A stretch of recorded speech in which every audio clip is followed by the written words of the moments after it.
អូនទៅចាត់ញ៉ាំបង្គាត្រូវហ៎ព្រោះបង្គាវាឆ្ងាញ់ចាហើយវាថ្លៃដែរវាថ្លៃមែនថ្លៃដែរថ្លៃចាអញ្ចឹងចង់ប្រាប់ទៅបងប្អូនចាបើសិនញ៉ាំបង្គាបងប្អូនត្រូវពិចារណាទៅលើតួខ្លួនមកតួខ្លួនវាពីលើដល់ក្រោមតិចណាដោយសារជាក់ស្ដែងមានបងប្អូនគាត់ពលនៅបង្គាចាដល់ពេលយើងគាត់រត់មករកអញ្ចឹងយើងតែសួរយើងសួរពីមូលហេតុពីអីចឹងណាបើអ្នកខ្លះគាត់ឧទាហរណ៍គាត់ញ៉ាំម្លឹកគាត់ពលអីចឹងណាយើងសួរទៅមានញ៉ាំអីអត់គាត់ថាញ៉ាំម្លឹកអីចឹងទៅ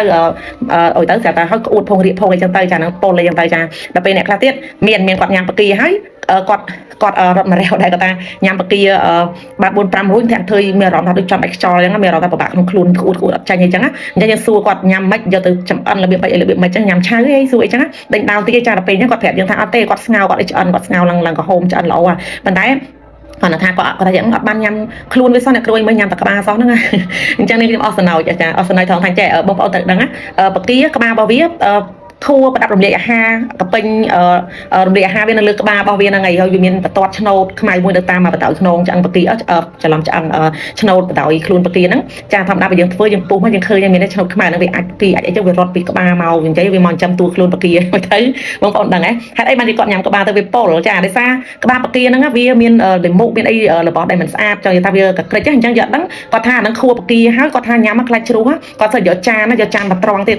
ខ្លាចជ្រុះចេញពីមាត់ទៅវាខាតចាដល់អញ្ចឹងហើយនឹងវាមានរសជាតិឆ្ងាញ់ណាស់អញ្ចឹងចង់ប្រាប់បងប្អូនចង់ប្រាប់ថាក្បាលបង្គាវាអត់ល្អហ្មងនេះបងប្អូនបើញ៉ាំមកបងប្អូនច្បាច់វាស្អាតទៅដោយសារអាហ្នឹងវាមានអាចមានអីក្នុងហ្នឹងហើយប្រដាប់រំលាយអាហារកពេញលំពេញអីវានៅក្នុងហ្នឹងទាំងអស់ចាហើយទៅ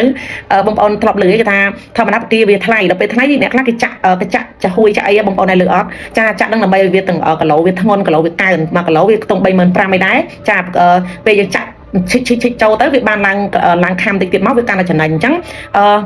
អ្នករកស៊ីមួយចំនួនក៏អត់ស្មោះត្រង់ដែរចាគាត់យកនៅចាក់ដល់ពេលចាក់ហ្នឹងបងប្អូនដឹងហើយចាហួយហ្នឹងមិនមែនជាចាហួយសុតទេតែចាហួយហើយគេខ្លាចបង្គារបស់គេហ្នឹងខូចគុណភាពខ្លាចឆាប់ខូចកាលណាឆាប់ខូចបាក់កោខូចអស់លក់ខាតទៅអញ្ចឹងគឺគេមានលាជាតិសារជាតិថ្នាំបរតអីនៅក្នុងហ្នឹងដើម្បីជួយថែសារបង្គាឲ្យរឹងសាច់ឲ្យល្អកុំឲ្យបាក់កោអីចឹងណាបានយូរទុកយូរអញ្ចឹងណាអញ្ចឹងបងប្អូនត្រូវដឹងថានៅពេលដែលចាក់សារជាតិហ្នឹងវាចុយឲ្យគេដាក់ចាហួយមកជន់ឲ្យធ្ងន់ហើយគេលាយនឹងសារជាតិហ្នឹងឲ្យវាបង្គាយើងល្អទៅទៀតចាអញ្ចឹងបងប្អូននៅវាត្រួតគ្នាចាហើយរបស់ហ្នឹងជារបស់កាកសំណល់វាក៏ក្រិចទៀតនាងខ្ញុំធ្លាប់ដែរជាក់ស្ដែងឲ្យរាល់ថ្ងៃហ្នឹងហ្មងឲ្យតែទិញមកច្បាច់ក្បាលបង្គាបងប្អូនចាំចំណាំមើលបើមិនជឿច្បាច់ទៅឃើញបងប្អូនធ្វ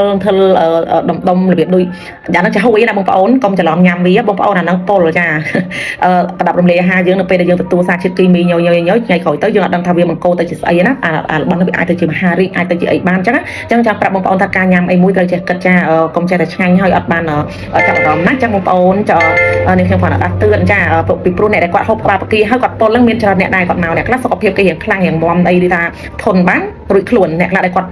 ់ធន់ជាមួយអត់បានទេគាត់ឲ្យចេញសញ្ញាឲ្យភ្លាមរបៀបដូចលឹកមកផ្លាយអញ្ចឹងគេអត់អីទេពុលតែឯងអញ្ចឹងមកចាអ្នកខ្លះទៀតដូចបង្គាអញ្ចឹងញ៉ាំពីអ្នកប្តីហ្នឹងគាត់ប្រាប់ដែរគាត់ថាចង់ធាក់ធ្វើអត់ស្រួលដែរប៉ុន្តែមិនដល់ថ្នាក់ប្រពន្ធទេណាហើយគាត់ញ៉ាំតែ5គ្រាប់ទេបងប្អូនអញ្ចឹងចាំប្រាប់បងប្អូនថាបង្គាបងប្អូនញ៉ាំមើលបេះអាចបេះអីខាងលើនឹងឲ្យស្អាតទៅមានសារជាតិចាហួយជាតិថែសារគុណភាពអីនេះបងប្អូនហើយ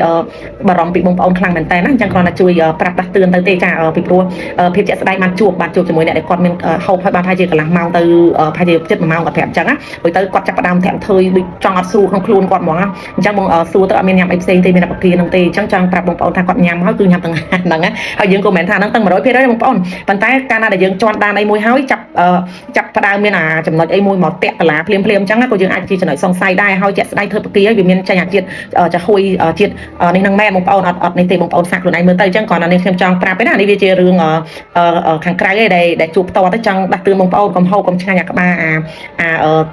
ចាហួយថិលយើងគិតថាខួរគិតថាអីលាយលប់ជាមួយនឹងអាចលាយអីវាហ្នឹងណាអញ្ចឹងរបស់ហ្នឹងគឺក៏ក្រិចចាស់បងប្អូនអត់ស្អាតទេហើយសូមបងប្អូនញ៉ាំមុននឹងញ៉ាំសូមលាងទឹកឲ្យស្អាតចាស់ធ្វើឲ្យបានមានអនាម័យខ្វេះទៅសៃពួរសំទោសពវៀនវាដែលឆ្នោតតាមបណ្ដោយមួយនឹងយកចេញទៅលាងដោះស្អាតឲ្យលាងណានេះខ្ញុំដល់ថ្នាក់